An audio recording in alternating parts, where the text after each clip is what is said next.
Fala galera, meu nome é Davi Caldas, você está no Intelectus Podcast, seu podcast de teologia, assuntos afins. Esse é um episódio introdutório de um quadro novo que eu vou iniciar, é o quadro Pensando a Letra.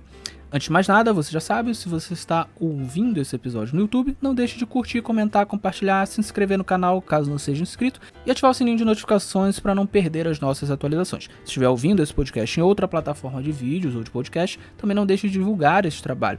Você também pode ajudar financeiramente este podcast fazendo um pix para a chave davicaldasb, este B é de Bezerra, @gmail.com. Dito isso, vamos começar o episódio.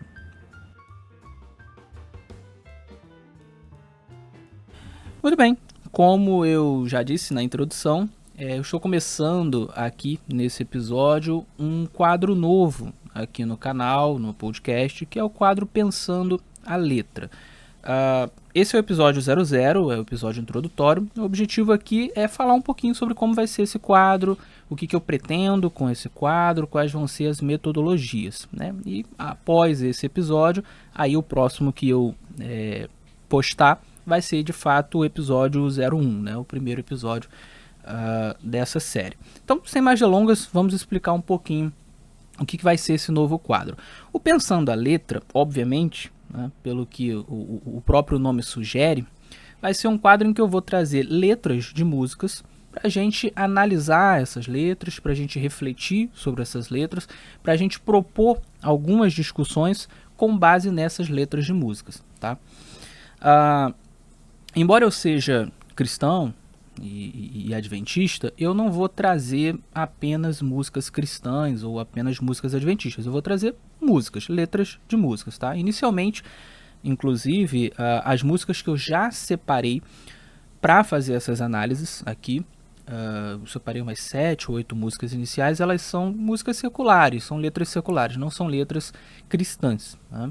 Mas eu vou fazer a análise dessas letras. Então o objetivo é analisar letras de músicas, interpretar músicas, trazer aqui para a gente pensar a música, né? Então por isso é Pensando a Letra. Eu queria explicar um pouquinho por que eu quis fazer, tive a ideia de fazer esse quadro. Esse quadro eu tenho vontade de fazer já há muito tempo, tá? Muitos meses, né? Quase desde quando eu comecei o podcast, mas a ideia realmente era deixar mais para frente, né? Eu tinha outros episódios para poder lançar, para poder produzir, mas assim, a ideia de fazer episódios analisando uma letra é uma ideia que já tem alguns meses já, eu já estou maturando isso há bastante tempo. E eu tenho alguns objetivos com isso, tá? O meu primeiro objetivo em fazer esse quadro é estimular o ouvinte, o espectador, a ouvir as músicas de uma maneira um pouco diferente, né? A ouvir a música pensando de fato a letra, refletindo sobre ela, analisando a letra. E quando eu proponho isso, eu não estou querendo propor, como muitos fazem, né, uma espécie de tentativa de achar nas músicas defeitos, né? Pra gente criticar a música e falar para os outros, não ouça essa música porque ela tem esses defeitos. Não é esse o meu objetivo. Tem muitas pessoas que trabalham dentro dessa linha, né? Então fica tentando encontrar defeitos e mensagens subliminares e coisas que no fim das contas vão demonizar a música, demonizar a letra, e o objetivo da pessoa é fazer com que os outros indivíduos não ouçam a música, né? E eu não é esse o meu objetivo, tá? O meu objetivo é realmente trazer músicas de qualidade, né? Com letras que sejam profundas, que sejam inteligentes, que tragam alguma mensagem interessante, né? Para que a gente possa pensar a música. Então a ideia é estimular as pessoas a, quando se depararem com músicas mais profundas, conseguirem pensar a música, né? Esse é o objetivo. O segundo objetivo, eu meio que já falei, né, é criar essa capacidade de perceber quando uma música, quando uma letra é profunda, né?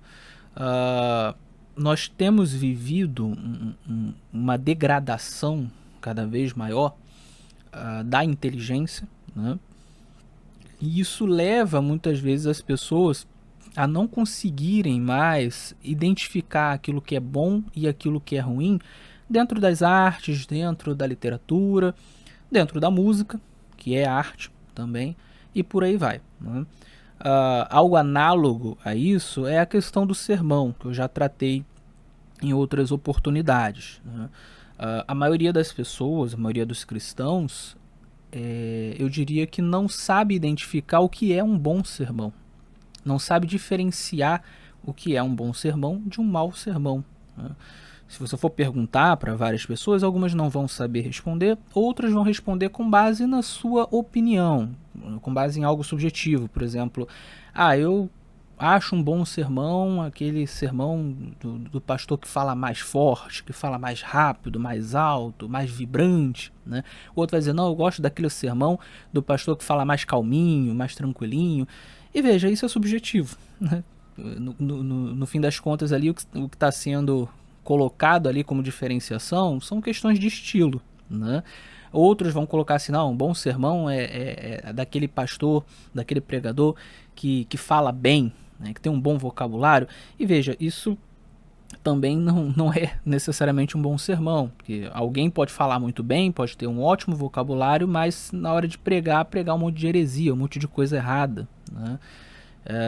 Então, você saber falar bem, saber se expressar bem, não é sinônimo de um bom sermão. É claro que é muito bom que o pregador ele saiba se expressar bem, né? Isso com certeza enriquece o sermão, mas um bom sermão não é necessariamente um sermão bem expresso, né? Porque alguém pode expressar um monte de mentira, um monte de besteira de uma maneira muito boa, né? Satanás é mestre em fazer isso, né? Ele conta mentiras das maneiras mais convincentes e melodiosas possíveis. Então veja, muitas pessoas não sabem diferenciar o que é um bom sermão de um mau sermão. Quando você começa a estudar sobre sermão, você descobre os tipos de sermão que existem, o sermão expositivo, o temático, o sermão textual, o sermão narrativo, você entende a estrutura de cada um e o objetivo de cada um, e você entende o objetivo central do sermão, né, seja ele expositivo ou temático. Quando você entende como se faz um sermão e, né, o que tem que ter um sermão, quais são as características que um sermão tem que ter, aí você começa a ter a capacidade de diferir o que é um bom sermão de um mau sermão. E isso te enriquece. Você começa a partir do momento que você sabe diferenciar, você começa a apurar o seu gosto, a apurar, a ter, inclusive, uma capacidade melhor de identificar o que é bom, o que é ruim. E, por conseguinte, de aprender também a fazer e a ouvir um bom sermão, né? Às vezes as pessoas estão acostumadas a pregações que são ruins, mas elas não sabem que são ruins, porque elas estão acostumadas com o que é ruim, porque elas não sabem diferenciar o que é bom do que é mal, né? Então, da mesma forma, como a gente já conversou sobre sermão e sobre essas questões de sermão bom, sermão ruim, acontece com as artes, acontece com a literatura e acontece com as letras de músicas, né? Existem pessoas que não sabem o que é uma boa letra e uma letra ruim, não sabem o que é uma letra profunda, uma letra rasa, e elas precisam ser estimuladas a entender o que é uma coisa e o que é uma outra, diferenciar as duas coisas. Então, um dos objetivos também desse quadro é justamente expor as pessoas que vão assistir, que vão ouvir, a análises que mostrem, né, que deixem claro, né, o que é uma letra profunda, o que é uma boa letra, como que a gente pode refletir, né, dentro de letras e por aí vai. Um terceiro objetivo que eu tenho é um objetivo mais voltado para o nicho cristão, né? Existem cristãos que eles têm um preconceito muito grande com músicas seculares, né?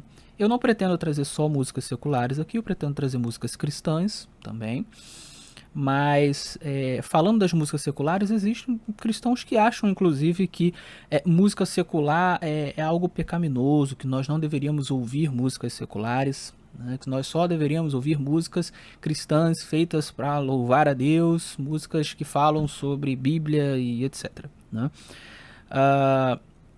E um dos objetivos é justamente mostrar que não há nenhum problema em você ouvir música secular e você fazer música secular. Porque música secular simplesmente são músicas em que você vai falar de outros assuntos que não necessariamente Bíblia e teologia e Deus. Né? Isso não significa que você odeia a Bíblia, que você odeia Deus, que você odeia a teologia. Significa apenas que você é livre para falar de outros assuntos também e para ouvir de outros assuntos. Né?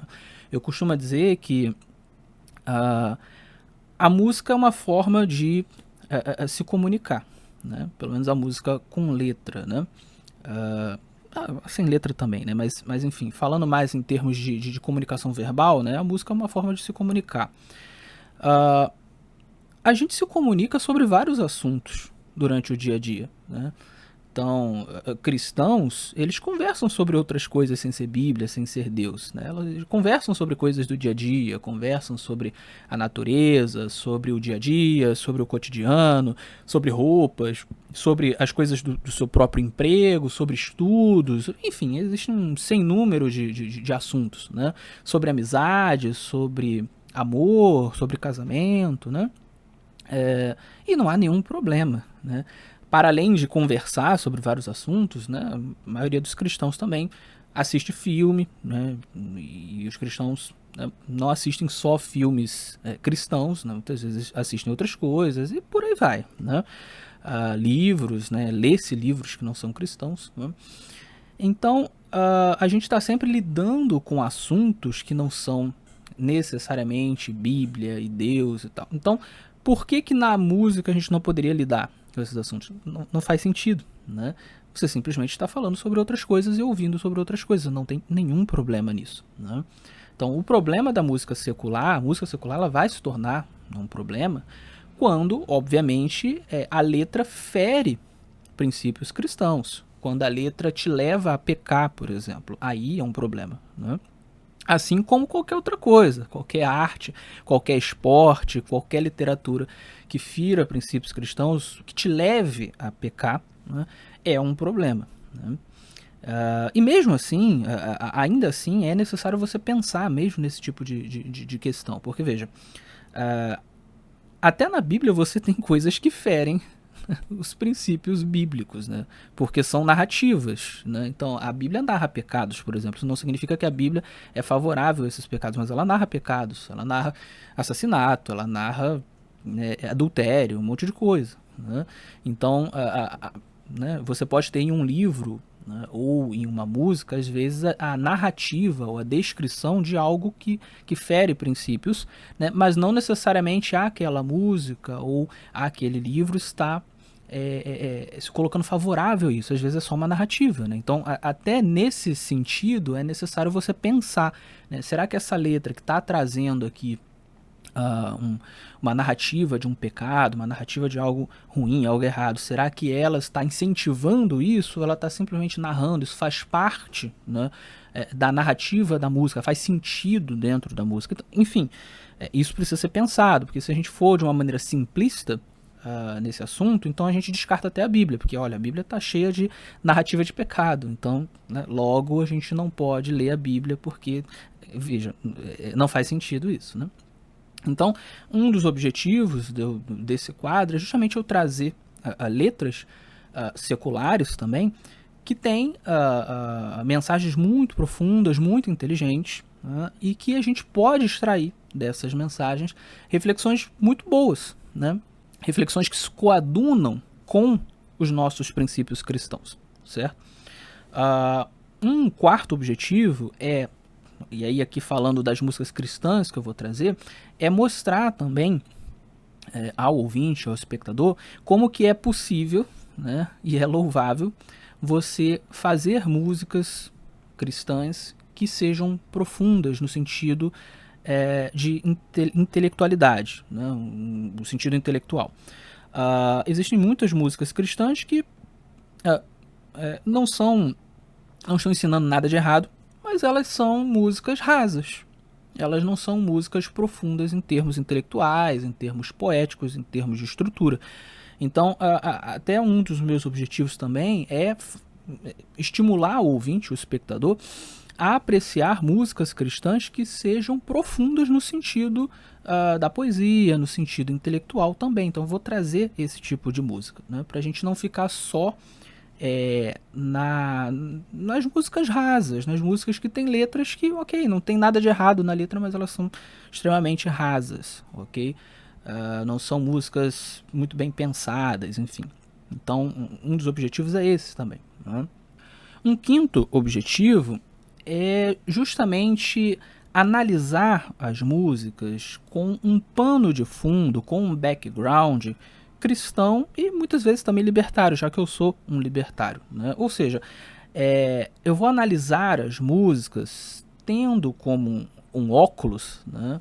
Tendo como um pano de fundo, levando em conta aqueles que são os temas centrais desse podcast, né? Esse podcast é um podcast sobre teologia, libertarianismo, anarcocapitalismo e assuntos afins. Então, a ideia é pegar músicas em que eu possa trabalhar alguns desses assuntos a partir daquilo que a letra está me trazendo, ok? E aqui, veja, não é necessário que a letra ela seja uma letra libertária, ou ela seja uma letra cristã, ou ela seja uma letra anarcocapitalista. Não é necessário. A gente pode, a partir de vários elementos das letras, entrar nesses assuntos, né? Não é necessário que a letra em si ela esteja defendendo cada um desses pontos, ok? Isso vai ficar mais claro na medida em que nós trabalharmos várias músicas, várias letras.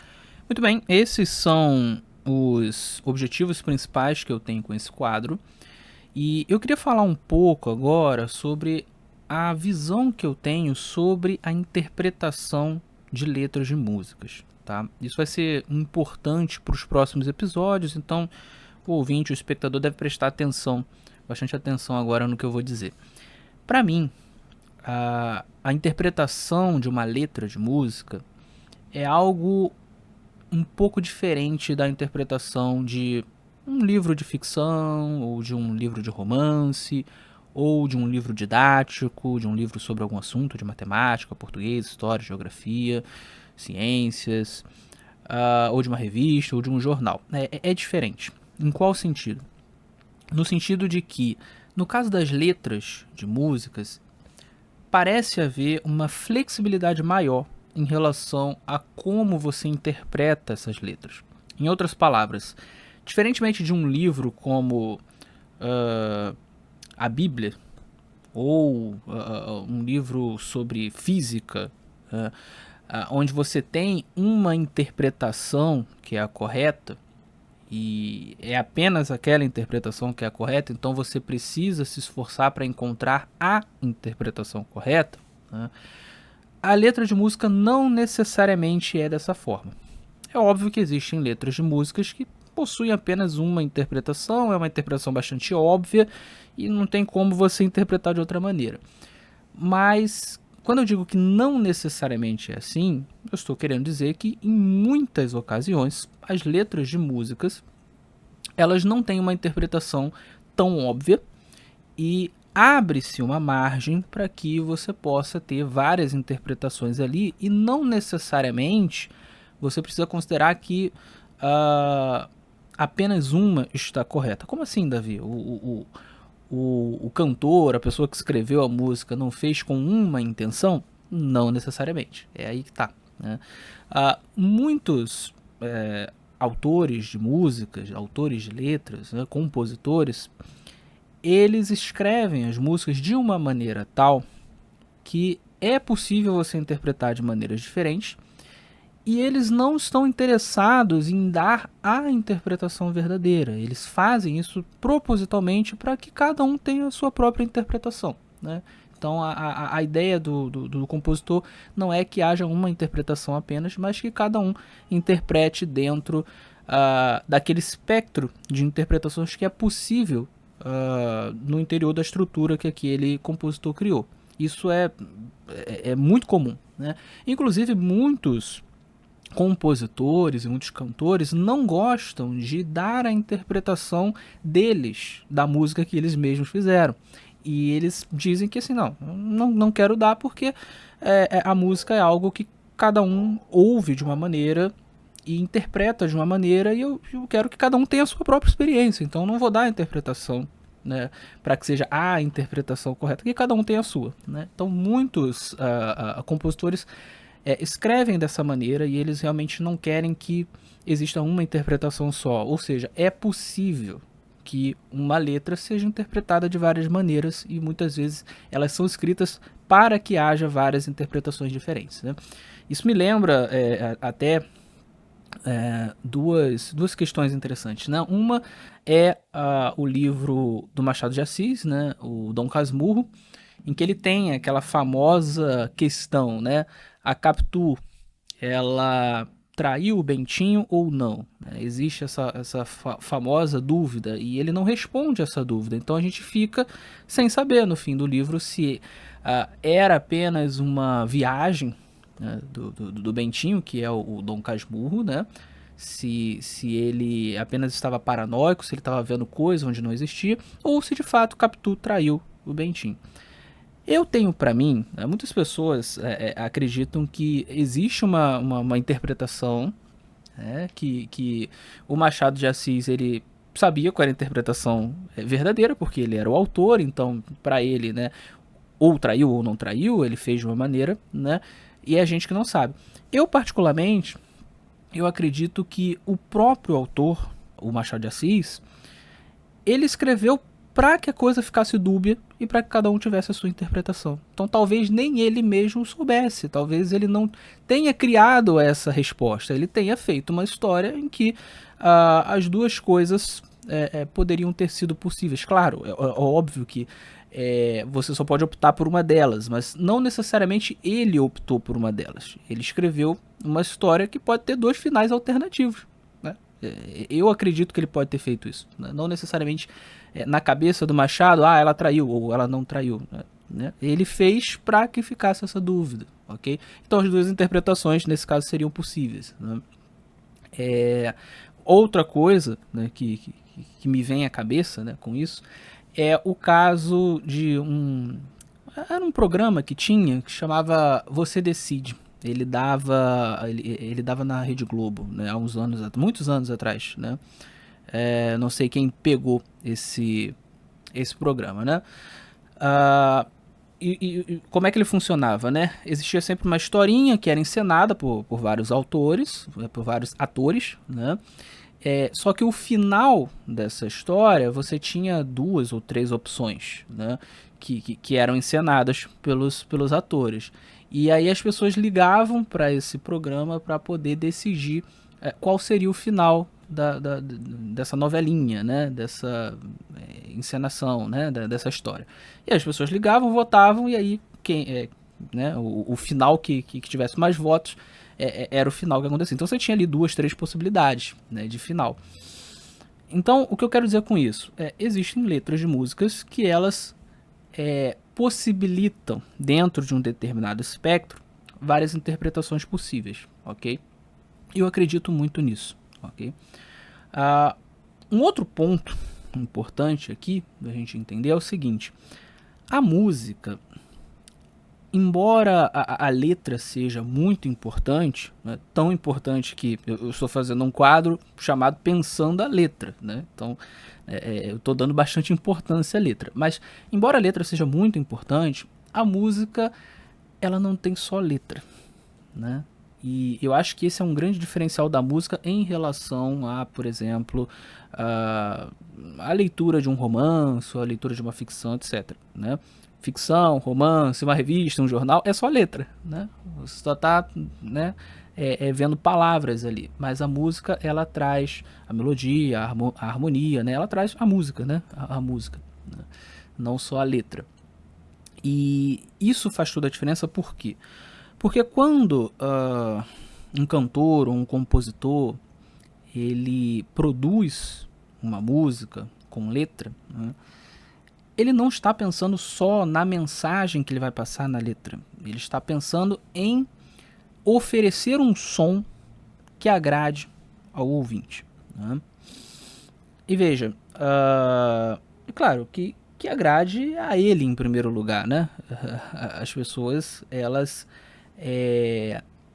produzem músicas que as agradem, né? Claro, nem todas, né? Existem pessoas que produzem realmente só para vender, né? Mas pensando aqui em pessoas que realmente têm a paixão pela música e não só fazem de uma maneira comercial, né? Elas produzem aquilo que as agradam, né? Mas elas pensam, claro, em que o seu som deve agradar aos seus fãs, né? Então veja, o objetivo da música não é apenas ter uma letra que seja boa para o ouvinte, né? O objetivo da música é ter um som que seja bom para o ouvinte. E aí que tá. Uma vez que o som é muito importante, uma vez que a experiência sonora do ouvinte é muito importante na música, isso abre margem para que a letra possa ter várias interpretações. Por quê? Porque não é só a letra que importa, né? Importa a experiência sonora da pessoa. Então, às vezes, a letra ela não é tão importante quanto será, por exemplo, em um jornal. No jornal, o objetivo não é fazer com que a pessoa que está lendo ela tenha uma experiência sonora agradável. Não é esse o objetivo. O objetivo é pura e simplesmente informar. A música não necessariamente. A música muitas vezes ela vai ter como um objetivo central uma experiência sonora agradável, e aí ela traz juntamente com essa experiência sonora agradável uma letra que some a essa experiência sonora agradável. Tanto é que você tem músicas que não têm letras, né? Então eu acredito que por conta disso a música ela tem essa característica de poder ser interpretada de maneiras diferentes, né? Então eu acredito bastante nisso. E por que isso é importante do ouvinte, do espectador saber? Porque isso norteia e vai nortear aquilo que eu vou produzir daqui para frente. Então, quando eu analiso a letra, não necessariamente a interpretação que eu estou trazendo é a única interpretação possível, é a única interpretação verdadeira. Não. Eu trago a interpretação que faz sentido dentro de um espectro possível de interpretações de uma determinada música e que faz mais sentido para mim, né?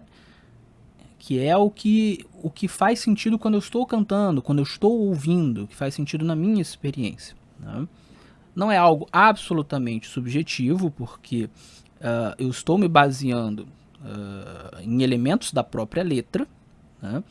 Mas ao mesmo tempo também não é algo absolutamente objetivo, justamente porque a música ela vai trazer essa possibilidade de cada um interpretar de uma determinada maneira e não necessariamente há uma maneira verdadeira e correta, né? E muitos compositores e muitos cantores concordam com isso, vão dizer, não, ok, né?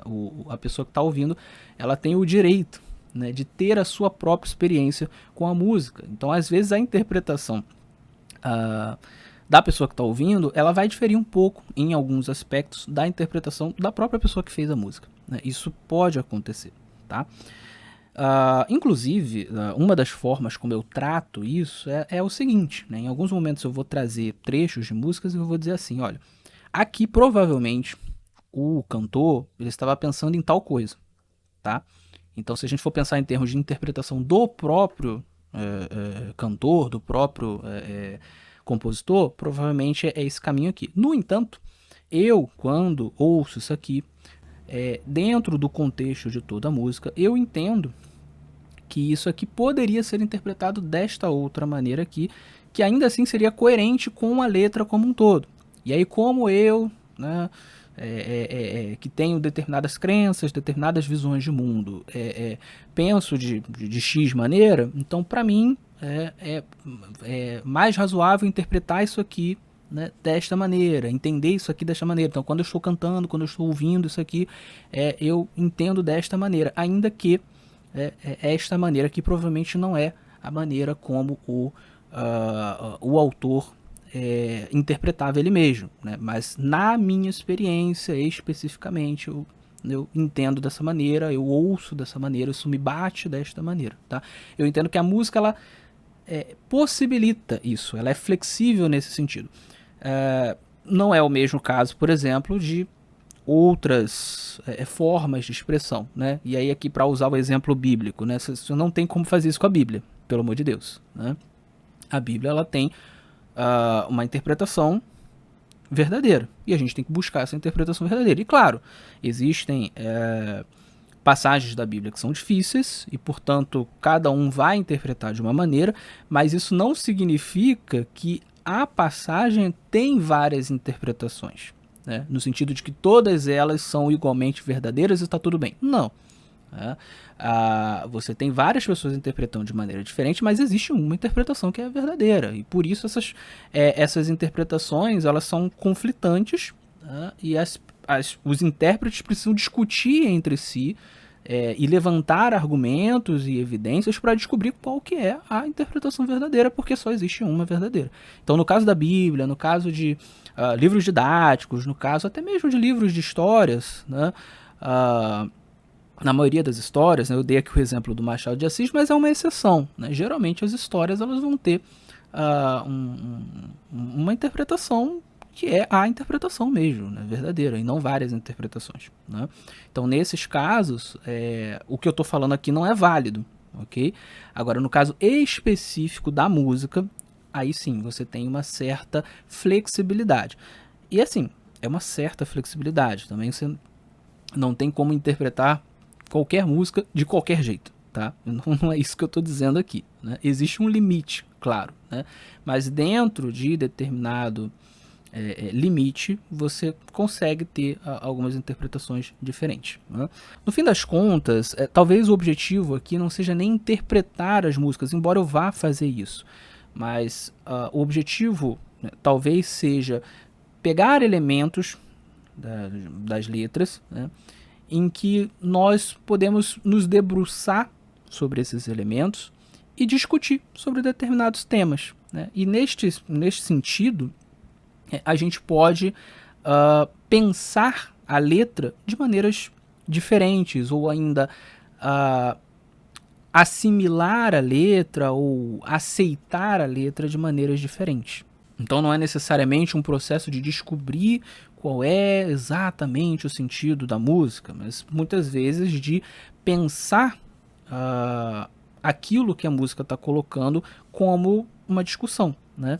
Ou seja, e aqui é interessante também, a gente não precisa concordar, né, inclusive com a própria interpretação do cantor, do compositor, né? Às vezes ele pode trazer algo na música que a gente diz assim, olha, ele está interpretando dessa maneira, mas a realidade, ela é diferente por causa disso, disso e disso, então a gente pode extrair uma discussão daí e discordar, né, daquilo que o compositor está colocando, né? Dizer assim, ó, nesse ponto aqui, o que ele está falando, a gente discorda, a gente tem uma visão diferente da realidade, etc e tal, né? Ou seja, por que eu estou dizendo tudo isso? Porque como eu estou trabalhando com interpretação de letra, então sempre pode vir alguém aqui e dizer assim, Davi, mas isso aqui que você falou não é assim que eu vejo, ou ainda, né, eu já vi uma entrevista do próprio compositor, do próprio cantor, dizendo que não era isso, que era outra coisa, e por aí vai. E veja, isso não vai mudar em nada as análises que eu vou fazer, porque o objetivo das análises não é propriamente descobrir exatamente o que o cantor estava pensando, e não é isso, eu não estou investigando o que é que passava na cabeça do cantor, do compositor. Eu estou tentando refletir coisas a partir das letras, né? De modo que a gente possa dizer que está pensando as letras, que é o nome do quadro, né? Para terminar, acho que algo que é importante também eu dizer é o seguinte, aqui eu vou analisar letras, eu não vou analisar o caráter do compositor, o caráter do autor da música, do cantor, da banda, o que cada um fez na sua vida, o que cada um defende na sua vida. Não é isso, eu vou analisar as letras. Então vai ter vezes que eu vou trazer aqui letras de cantores, de compositores que possuem uma vida que eu discordo, né? Que cometem, né, vários pecados na sua vida, que fazem várias coisas que eu não concordo, né? Que defendem coisas que eu não concordo, que têm posições políticas que eu não concordo, que têm posições morais que eu não concordo. O fato de eu trazer uma música aqui, e de eu reconhecer que é uma boa música, que é uma música profunda, e de eu extrair boas lições, muitas vezes, dessas músicas, não significa, não implica que eu concordo com a vida da pessoa que fez a música, que eu concordo com a posição política da pessoa que fez a música, etc e tal, né? E eu acredito que é uma questão de maturidade, né? As pessoas que vão assistir, que vão ouvir esse episódio, entenderem isso, né? Não é porque eu estou trazendo algo para analisar, uma letra para analisar, que então eu concordo com o cantor, eu concordo, né? Enfim, não é o caso, né? Eu estou analisando letras, então, por favor, não confundam as coisas. Eu posso trazer aqui a letra de um cara que na vida privada dele, ele é um devasso, é um ateu, enfim, é um esquerdista e por aí vai, mas de repente a letra que ele fez é uma letra boa. Eu estou analisando a letra, ok? Então, que isso fique bem claro, tá? Não confundam as coisas, certo? Bom, era isso que eu queria dizer nesse episódio, um episódio introdutório. No próximo episódio dessa série, que eu não sei quando eu vou postar, a gente vai ter a análise da primeira música, da primeira letra, e eu espero que os ouvintes, os espectadores gostem do resultado. Muito bem, eu vou ficando por aqui, espero que o ouvinte tenha apreciado o episódio. Fique com Deus e até o nosso próximo encontro.